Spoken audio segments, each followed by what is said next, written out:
Greetings, good evening, and welcome. You are listening or watching to Pater, the Journal of Solar Culture, where we talk about solar idealism and many other related and sometimes unrelated things. Today I'm joined by Ed and Cody to talk about the last of the three, or the first perhaps, God archetypes in this little mini series. Apologies for missing the last couple weeks. We're back at it. Life happens as we get more official and professional in our presentation of this very important material. So several weeks ago we talked about the Lord of the Earth, who is this God archetype who takes many forms in many different religious traditions, who basically maintains, cultivates, and preserves the good things within a given perimeter, within a society. And then a couple weeks ago, we talked about the striker, who is in many ways the simplest and in some ways the most attractive of the archetypes. He's the warrior who guards the perimeter. But today we're going to be talking about the Father, who is one of the more mysterious, primal, and I don't want to say the most important, but he's sort of the foundation, which is why I chose this William Blake painting to depict him. He's the man in the sky with the compass drawing the lines. He sets the perimeter. He establishes what is us and them. He draws that perimeter and creates boundaries. He creates order. In the Christian Jewish tradition, this is Yahweh. But he in Greek tradition, this is Zeus. In Nordic culture, you could say kind of Odin. Nordic culture the Nordic pantheon gets a little tricky. There's some Thor Odin questions there, but it's kind of Odin. It's mostly Odin. And yeah, we're here to discuss that. Feel free to ask questions if you have questions about it. But I thought we would just sort of talk about different examples of fathers, what the role of the father archetype is, how it plays out in our emulation of this archetype, and maybe some unique challenges and expressions of and for the father. Sounds good. So Ed, you're given your background, could you give us, I think many of the people who will be listening to this will be already familiar with Zeus. They'll be familiar with Thor and Odin, but I think a lot of people are less familiar with the Hindu, Indic, and more Eastern versions of this father. Can you give us a rundown of some examples, because it's not necessarily just one, of the father archetype in the Hindu world? Well, I mean, you can go back a little farther than the Hindu world, to their what they consider their core, foundational text, the Vedas.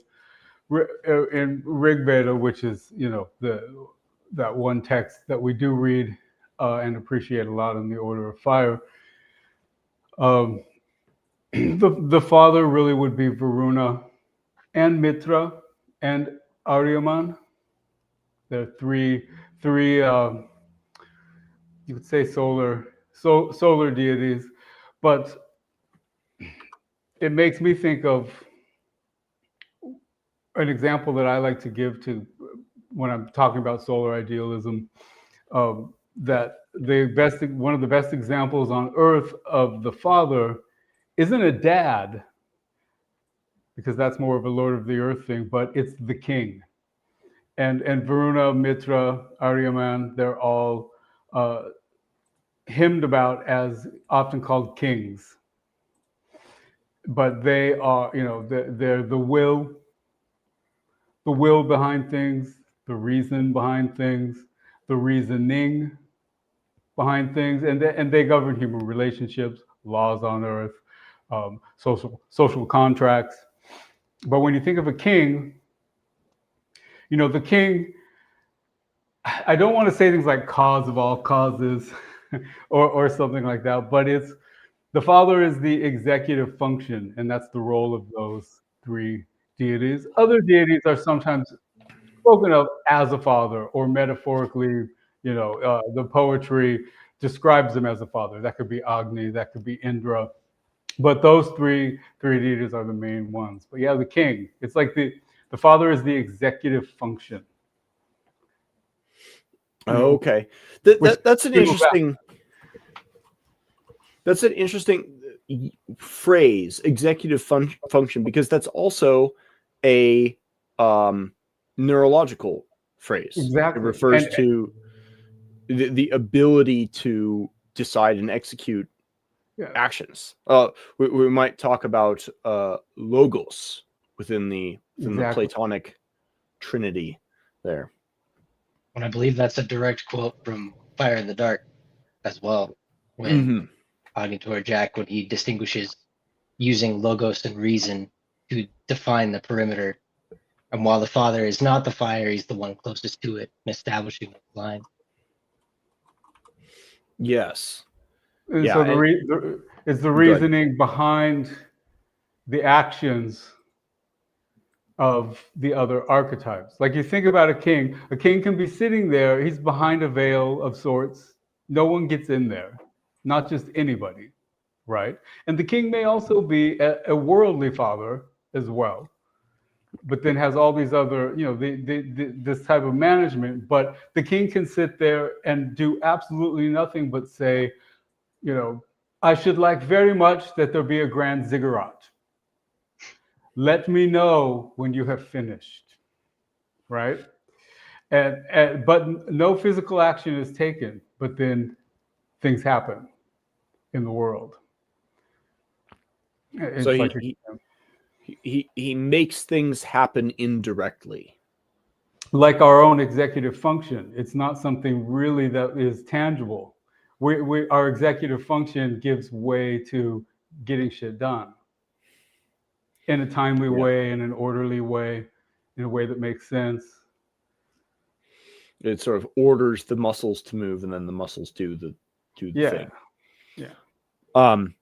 Now, the neurological comparison is fun, but there's some nuance here, because the other two components in Plato's sort of tripartite soul are also mental, right? The appetites are also mental.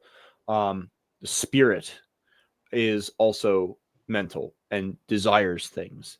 So the executive function works in the deciding element, but it also, as Jack has jumped in to say, management. It manages these things. It contains them, restrains them, says, yes, we'll go this far in our desire, but we'll stop after our third candy bar. We don't go beyond that. We don't go, past a second hit of, I probably shouldn't say street drug names on Kratom, but yeah, yeah. But then you mentioned desire. Things. You mentioned desire, and desire is a major component of flourishing, of production. So it's like it's like the source of the seed. Mm-hmm. Right, exactly. If that makes sense. It creates order from our own mental impulses. Yeah. But the father also goes beyond that. That's a very internal framework, which is very valid. But the father also creates order out of the external environment. He also shapes the land into a perimeter, into a space that is suitable to create the world of his own design, whether that's a small camp or a house or a whole city, or a framework for understanding the world. Perhaps there's many layers and dimensions. It's a mode of thinking that applies to the external world and to the internal world at a variety of different scales. And that plays out in a lot of creation myths. Mm-hmm. You know, the pushing apart of heaven and earth, you know, to create a world within the mid-space where we live. Right. We've got a few interesting comments here that might test our management and restraint.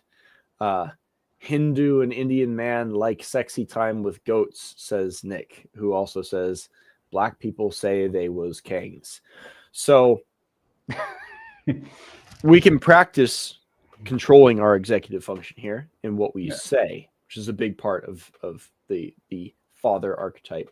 But as far as black people saying they was kings, I mean, in any given society, there was a king. But so it's it's one of these funny lines that gets used in a few different political directions. But to begin, I like to go back to Sparta and Lycurgus, who begins with like the mentality for running a city, begins with the mentality of running a house. Right? He was presented with, well, we should try democracy like those Athenians, and he says, "Would you run your house with your children like a democracy?" No, you would not. There is and again, this goes back to the whole scaling thing of like, can you at least, maybe you can't control a whole kingdom, but can you at least control yourself? Which goes back to, you know, what you say, and maybe I'll try to be better about this. What you read of the comments on offer, because not all of them are worth addressing. 9 has another comment, perhaps not worth addressing here. But that, like, that internal frame for management, design, vision, and poetic inspiration is often the starting point to develop this facility, and also to develop an ability to see the genius and skill in other great lawgivers. Because the embodiments of this archetype in history are, I think, the great lawgivers in history. You could look at Thomas Jefferson and George Washington. You could look at Lycurgus, who I mentioned, Solon. You could look at Moses. You could look at Muhammad as examples of these lawgivers. And there are many, many others across time and place. Isn't there a famous frieze somewhere in Washington, D.C. of like the great lawgivers in history? I think it was commissioned at around the time of the founding fathers. I'll have to double check that. Yeah.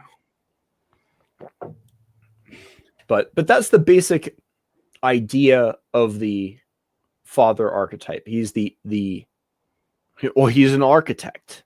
He draws boundaries, and there are real metaphysical challenges that the father runs into, because before you can get to what is moral and what is immoral in the framing of your laws, you have to ask, what even is morality?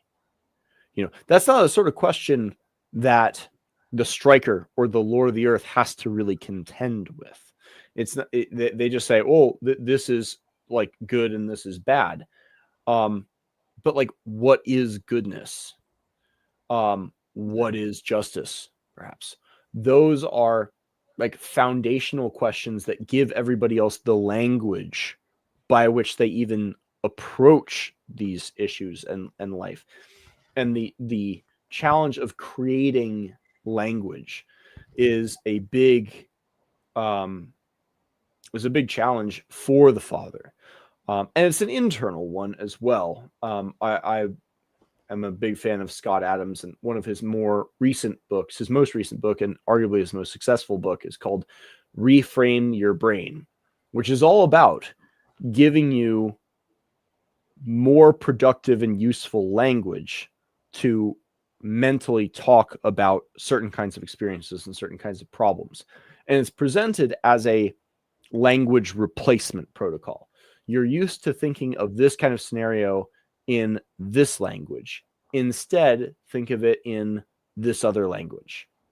And that shift in the language you use to mentally talk about a problem changes how you approach it. It changes the spirit that you bring to it, and it changes how you live, essentially. It changes who you are.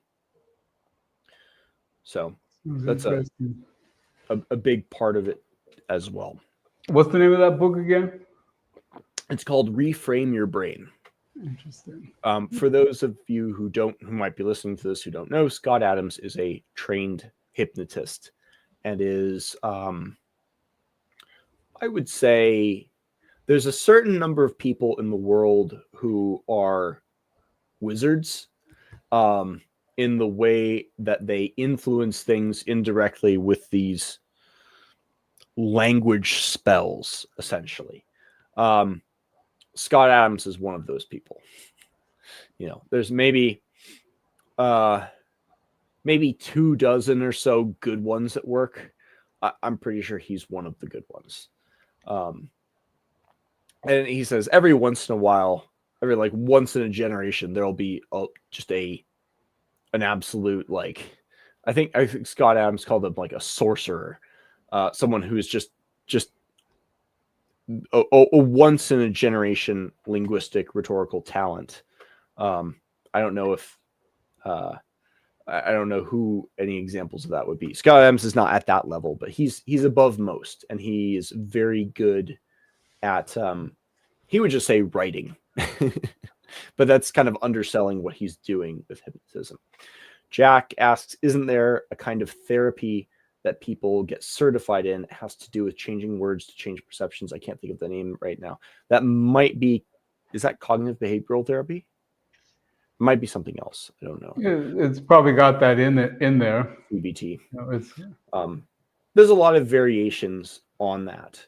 But it's a great starting place to be able to reframe things like that. But it takes a whole different level of skill to not just to look at something and say, this is wrong, this could be improved, but to look at a blank canvas, to look at the void or the wilderness, and to come up with these things from nothing or from almost nothing. And that's like the sort of ideal, the sort of highest level of the father archetype, to be able to create ex nihilo, essentially. And it's not a skill most people are ever going to be able to develop to a very serious level, but it's something we can all get marginally better at to improve towards once we've mastered the sort of Lord of the Earth and Striker base skill set.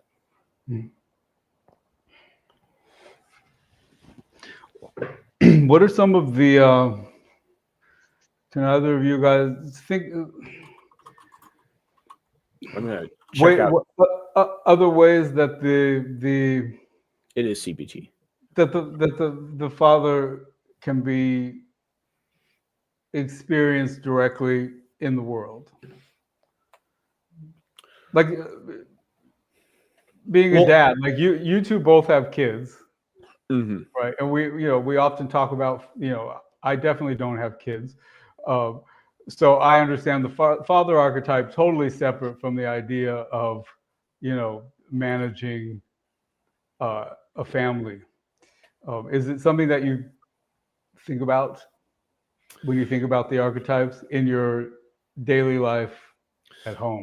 A little bit. I mean, there's definitely some cross application, but I think that becoming a literal father as a path to understanding the father archetype is less direct than a lot of people would imagine it to be, because so much of parenting is you've already been instructed on like the right way to do it. There's already so many paths about like of what you are supposed to do, and to really come up with your own idea or to make an executive decision, say, no, this is what we're doing.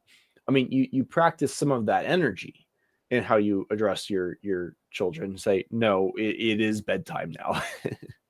um, uh, but unless you are willing to sometimes challenge some of the existing orthodox opinion about parenting, it's it is a route, but it's a less direct route than I think many people imagine it to be. Although you still bear the responsibility for it, and maybe that's the first step. As long as you're really aware of it. But I'm not sure every parent does fully grasp the weight of responsibility that's on them. So I think that would be a first step. I think anyone who is like a foreman on a job site or is in any kind of leadership position where they are really held accountable and responsible for whether their plan works or doesn't work. That's obviously not like creating their own system exactly, but when you are a father in the archetypal deific sense, it is assumed that you understand the consequences of what you do, for better or for worse. And I think that understanding of the weight of responsibility and becoming comfortable with other people's financial success, their safety and their lives, resting on your making correct decisions, and the way you go about resolving problems. That is a path, I think, to understanding what it means to be the father, and not just throwing paint on a canvas lightly, if that makes sense. And a family is managing relationships like any kind of relationships, and it's more challenging when you because you're in it as well. Mm-hmm. So is there something internal that is external from the Yes. situation, looking at it? So I think like you could break down relationships equally between Lord of the Earth and Father. Lord of the Earth relationship maintenance is like we have this ritual where we sit down together once a week and watch a TV show together, or every once in a while we go out on a date, or I get her flowers, or these little ordinary things that maintain the relationship, if that makes sense. The father version of relationship thing is like creating the vision of this is what we're doing together. This is it's you and me against the world, right? Like that kind of narrative. The like we're going to live in a house out in the countryside. We're both going to work really hard for the next 10 years, and this is what we're going to accomplish, and we're going to accomplish it together. And like that kind of vision is immensely powerful for a marriage. It creates excitement, it creates interest, it creates a sense of purpose, it creates a sense of fulfillment and accomplishment, sometimes for yourself, sometimes for the other person. And if you can practice that with your partner or even with friends, you can do a lot, and you can bring a lot more than just this. I don't want to say shallow maintenance stuff, but the sort of,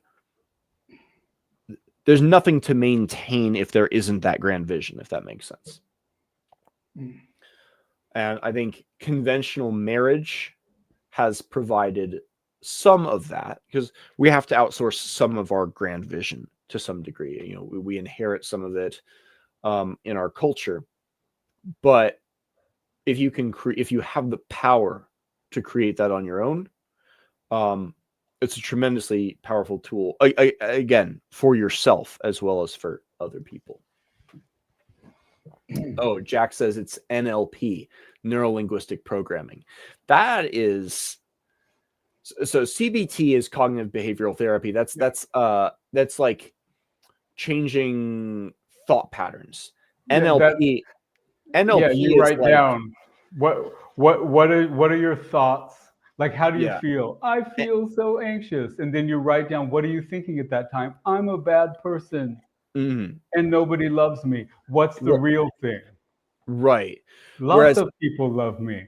NLP, neuro-linguistic programming, is more like, I'm going to inject a thought into your head with a linguistic hypodermic needle by using a word with a double entendre that you don't even like register as being there. Sounds like fun. And I'm going to there's a great British mentalist named Darren Brown who's like a master of this. I can get you to think of something without saying it, but by saying words that sort of get you to think of this thing on your own. It's like some black magic stuff, but there are positive ways to do it. And the NLP advocates usually frame it as like ways of programming yourself, which I'm sure it can have value in doing that. So our this symbol here, our symbol for the Father archetype is a solar eye, right?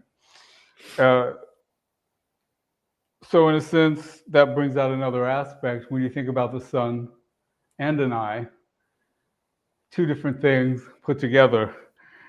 And I think about it, the sun shines on. So there's an aspect of the Father that's like maybe a little bit different than some of the things we've talked about. The idea, think of the sun shining equally on everyone, regardless of morals or what their situation is.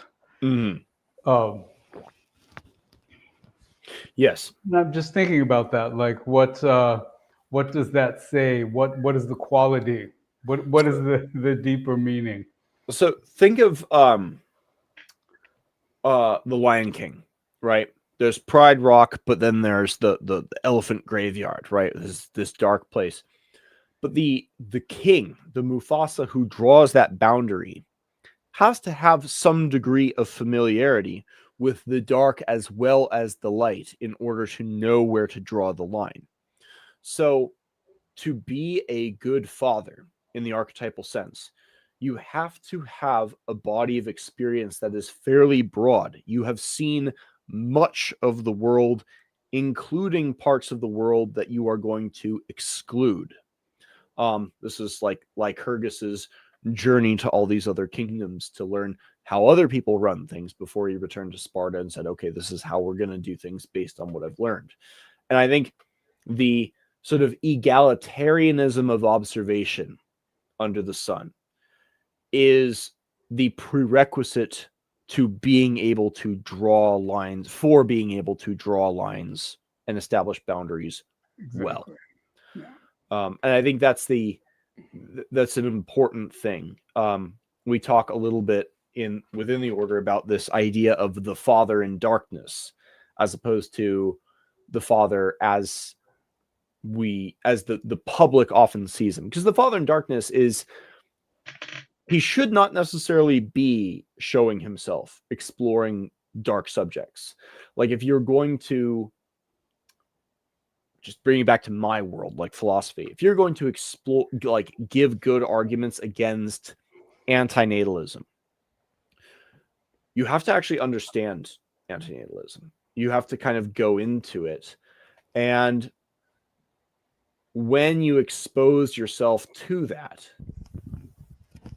some of that does get internalized. And even if only for a little while, maybe not for a little while, when you come to really understand antinatalists as they understand themselves, which is what it takes to be able to completely reject that. That exploration is not something to necessarily share. That's not something to present yourself going through. What you find and what you're able to say on the other side, to share, that was the purpose of the exploration, perhaps, that you share. But there has to be a degree of what's the right word? Decorum, gravitas.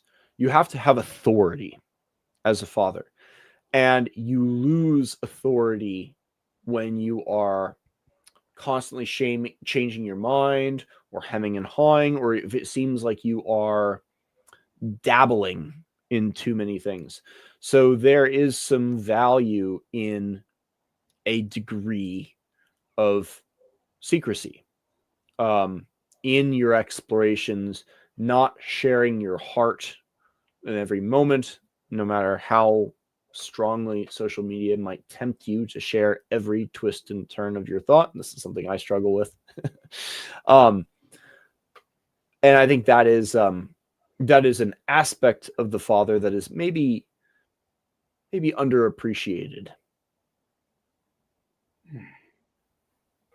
When, to be fair, your least thought out reel is still probably more thought out than 98% of the internet. So I wouldn't judge yourself too harshly on that. A lot of the reels I've been posting are just like distillations of blog posts that I wrote years ago, right?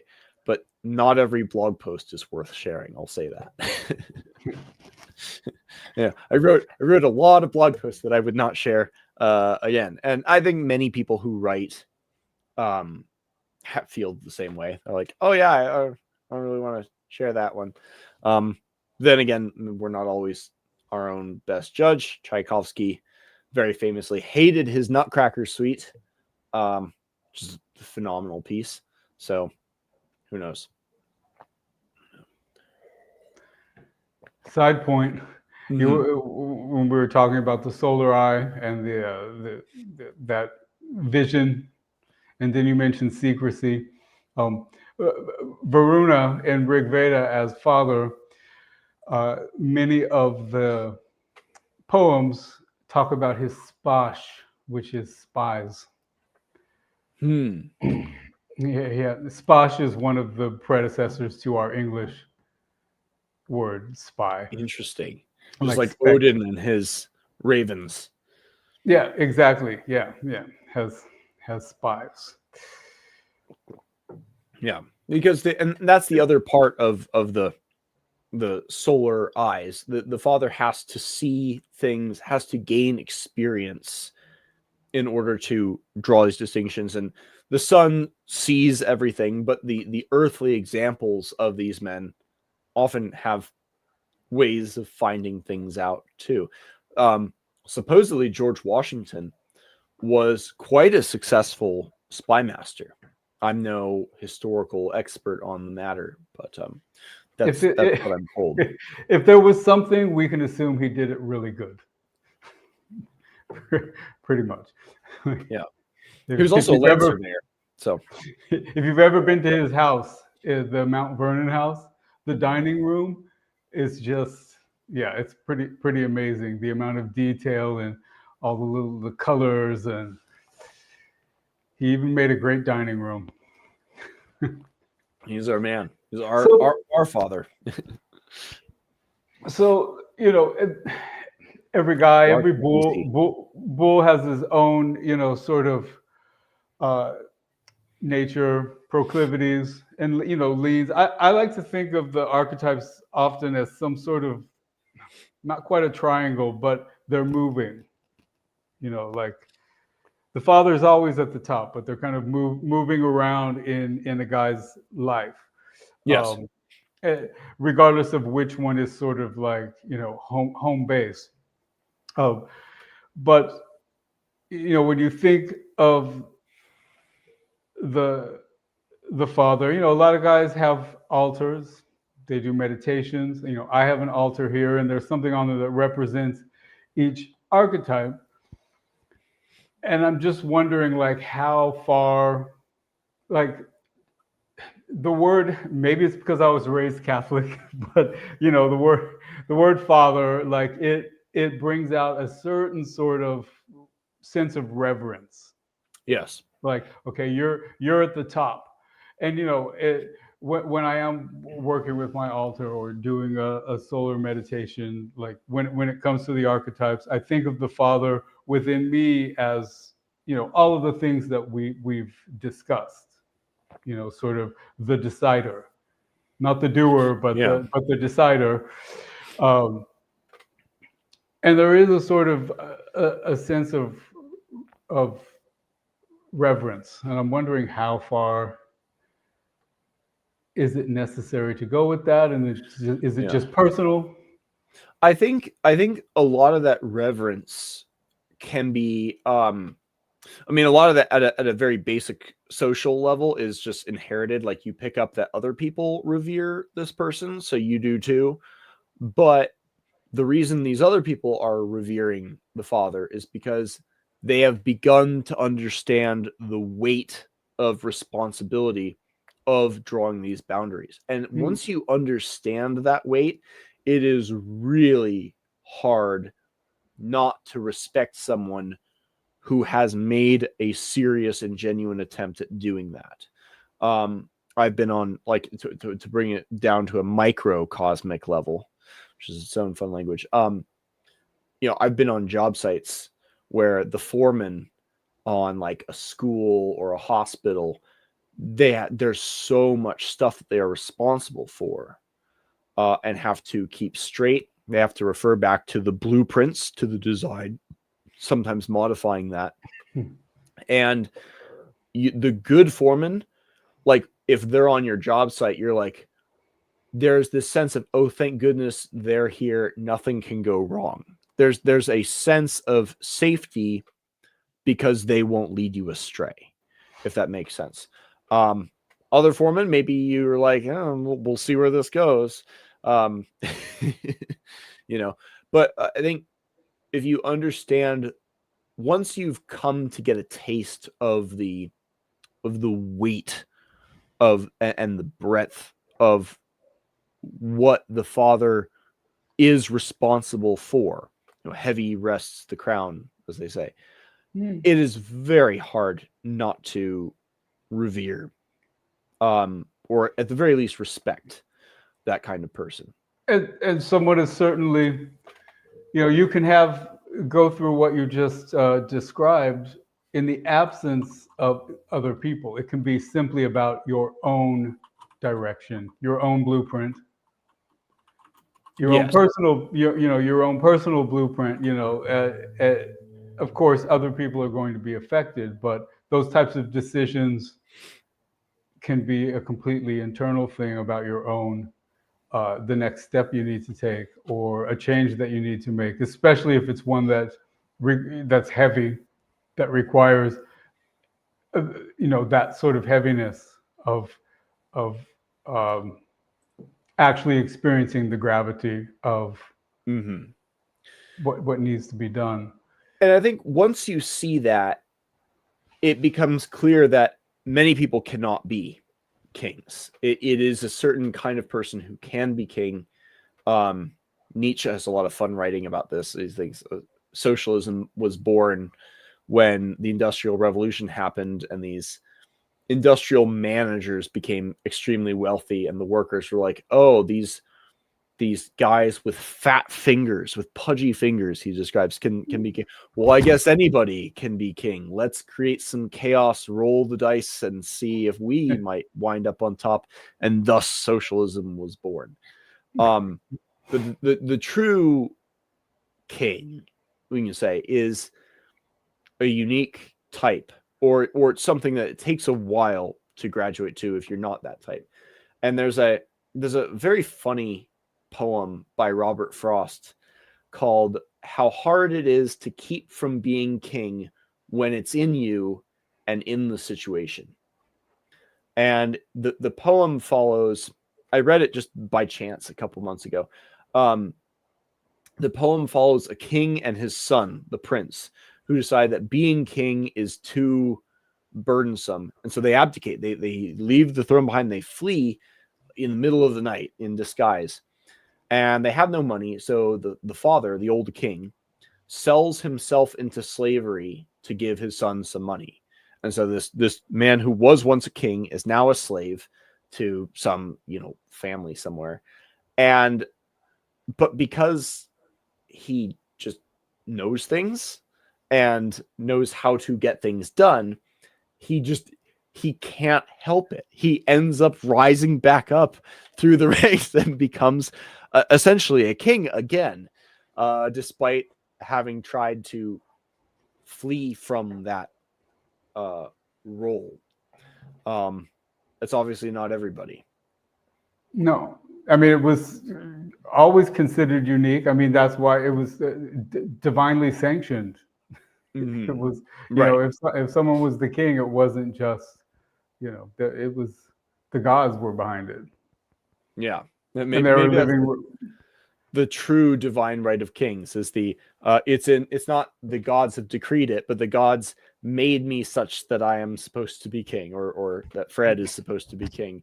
And when you meet someone like that, you're like, oh, I would fight for him, or I would work for him. I would be very happy to work for him. Like he would make me feel good to be a servant for, if that makes sense. I would follow him. And like you see this every once in a while in based movies, like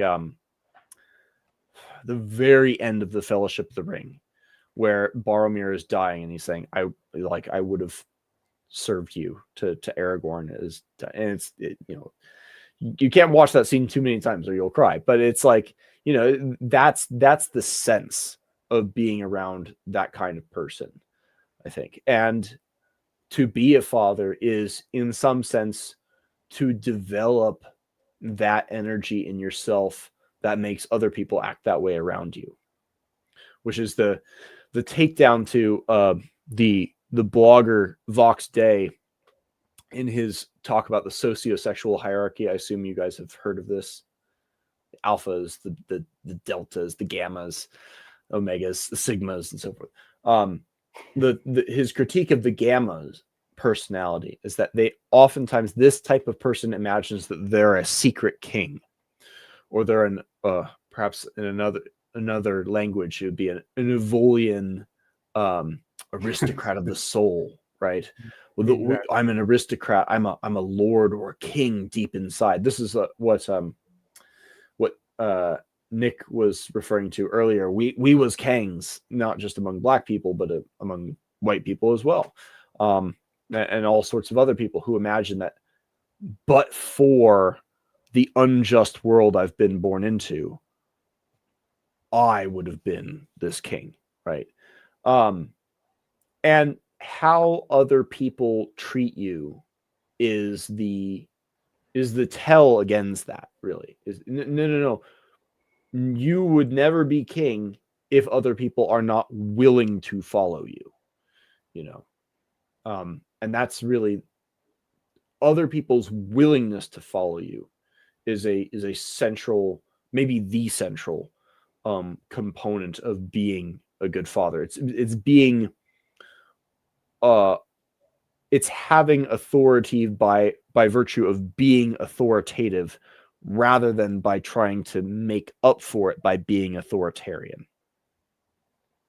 Well, it's not unrighteous dominion at that point. It's actual leadership is the difference. Yes, precisely. Real leadership makes other people want to follow you.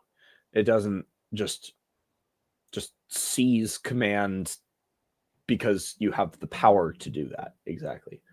Yeah. And because it multiplies in the business sense.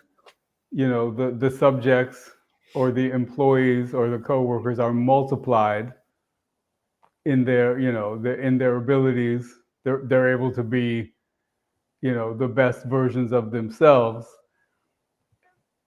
and then in Yeah, you get it. You get Yeah, what exactly. Yeah. And that's like what the in logos kingdom, does. that's what I was going to say. Like things multiply, for the people. There's more wheat. There's more opportunity. Precisely. And at the personal level, this is like if you have a good logos, if you have a good executive function and sense of balance and control over yourself, you will reward your spirit. You will reward your appetites. You will get the opportunities for combat. You will get the sex. You will get the good food. You will give yourself the good things, just not so much that it becomes pathological. Jack says, one of the interesting things about the Odin story is that it highlights his struggles to find answers, which is why he's a really good example of the Father in Darkness. Yes. Many deific stories of the Father archetype are fact-finding missions. There's one famous story of Zeus and Apollo are uncertain about the degree of piety in a particular town. So they go down disguised as mortals and they go from house to house seeing if they'll be taken in by anybody. And no one takes them in except an older couple who says, takes them in, houses them and lodges them and treats them very well. And then Zeus and Apollo reveal themselves and they say, we'll give you whatever you like as a reward for demonstrating good Xenia, unlike the rest of your town. And they opt to stay together forever. So Zeus turns these two old people who are, probably a few years away from death anyways, into trees where the roots were intertwined and they're like alive together for forever, which is kind of romantic story. But it was a fact-finding mission. See, like what is going on down here? And yeah, Odin is, of course, the famous wanderer going around from place to place. And, yeah, you have to. It goes back to like you have to know things. You have to begin with experience, and a lot of that experience is acquired as a Lord of the Earth or as a striker, and then the Father is something that you graduate into. Usually on the other side of being a striker. Understanding the weight of life and death more so than just, putting buildings up or keeping the bees alive or what have you. So that's a pretty good covering of things. I'm curious if you guys have anything else to add. We're coming up on 50 minutes here, which is not the longest of live streams, but it's a pretty good coverage of the topic, and there's only so far we can go for people who haven't read Fire in the Dark. Yeah. And if you have, well, you probably know most of this already. You guys have anything else to add? I don't. No, I think we covered, like you said, a good overarching, because I feel like there are probably several directions we could easily go down for another hour. Yeah. But again, that's not the not the point here tonight. Yeah. I think one good like practical takeaway is it is very valuable to have some of these Father abilities, at least to some degree. The power of naming, the power of vision, both being able to see and also being able to create a vision for yourself and for others. But you're not going to be able to do that well without experience, which means it's probably very important to not waste too much time in your early life, in your teens and 20s. Go out and have experiences, try things, join the military, or maybe don't do that right now, but like, like go out and have those experiences so that you can have the experience to build from and apply to this father role should it be needed. But isn't that advice that Heck Volunteer gives? He says that young men should buy a ticket to another country and not buy a ticket to return until A they feel one-way ticket, yes. And he did become that. homeless. and beg for money. Yep. Yeah, or But you know, because another country to at least another place. In his case, he moved literally to the other side of the globe. I, moved, I mean, America's a big place. I guess I did something like that several times. I was homeless, kind of technically, for in a couple of different places. Some of those were the best times of my life. They were freaking awesome. Like living out of a 1986 4Runner or in a semi truck. That was an adventure. I didn't know what I was getting into. yeah. Now I know. Yeah. Um, Yeah. I did I think, similar stuff in my 20s, just like bought tickets, and yeah, it was well before 9/11, so you really could buy a one-way ticket, or you used to be able to get open-ended tickets, and I went yeah. to You fucking can just go. You don't far-flung need a places. plane Yeah, ticket. You can rent, get a car or hop on a bus, bus. hop on a Greyhound, And I think this sounds like extreme advice, but I know in my personal life, at least two young men who are in their mid 20s to early 30s who never did that, who always kind of, for lack of a better phrase, played it safe. They always went for what was the most economically rational kind of decision. And there's an absence of a certain kind of life experience that is not to say that this should be at the top of their priority, but which women really pick up on the absence of that. And like I think other men pick up on it too. That there's something that changes about your energy when you have been places and had truly no one else to rely on. You're looking at things not necessarily from rock bottom, but at the level of bedrock. What do I value? What is important to me? And I think it is very valuable to have that kind of experience at least once. And that won't build itself into a full-on manifestation of the father archetype, in your mid 20s, but it is important to have that as a sort of ground, as a sort of reference point. Me using freaking electrical analogies for when you're in your, late 30s and 40s and later on in life. Later on, I know about later on, but yeah, experience like knowing the world. Mm. Like the Yeah. but that makes me think of the Odyssey, and Yeah. now my mind is gone blank. The guy, what is the character? His name, the old guy who knows the world. Oh, Nestor, yes. Yeah, And who, I mean, Odysseus himself, who traveled to many cities of men and came to know their minds. and many Odysseus is the perfect example. And women his, too. He traveled to some yes, pretty and serious lady his examples. father role is illustrated so beautifully in the olive bed, which, like, you could say, oh, that's carpentry, right? But the way it's described is like it's like an architect's design, because it describes the roots of the bed, and how he, of course, laid out the lines and drew up the plans for it and everything himself. That is a metaphor for the vision he brought to the marriage with his wife, which he never abandoned, despite having many opportunities to do so. And that vision was probably a big part of why his wife never betrayed him. Yeah, So the carpentry is the Lord of the earth, but the conception of right, that is the Father. exactly. And his travels abroad are both a source of and an expression of his own latent kingliness.